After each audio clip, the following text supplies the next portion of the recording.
இன்றைக்கி மத்தியானம் பார்த்தீங்கன்னா தக்காளி வந்துச்சுங்க. சரி என் குழந்தைய ஒய்ஃப் வந்து அக்கா எனக்கு ஒரு 3 கிலோ வாங்குக்கா அப்படின்னா சரின்னு வாங்கிட்டு அவளுக்கு அந்த அண்ணா தயிரும் மிக்சர் பாக்கெட்டும் வாங்கினாங்க.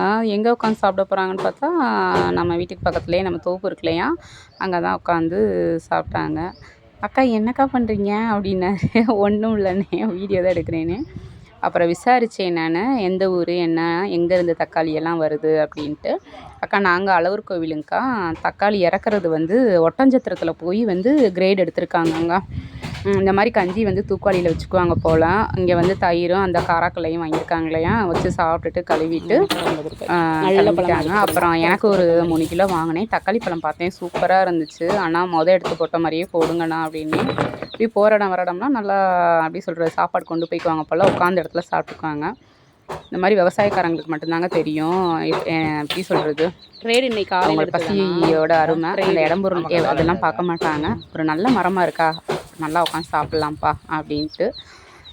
அதான் சொன்னாங்க, இன்றைக்கி வந்து கொஞ்சம் கம்மி தான்க்கா, இது இன்னும் விற்கலை சரியா அப்படின்னாங்க. கொஞ்சம் கஷ்டமாக இருந்துச்சு. எத்தனை கிரேட் வந்து அடிக்கிட்டுன்னு பாருங்க. ஆனால் தக்காளி பழம்லாம் சும்மா சொல்லக்கூடாதுங்க, அவங்க தான் எடுத்து போட்டாங்க. அவங்களே எடுத்து போட்டாலும் நல்ல பழமாக எடுத்து போட்டாங்கங்க.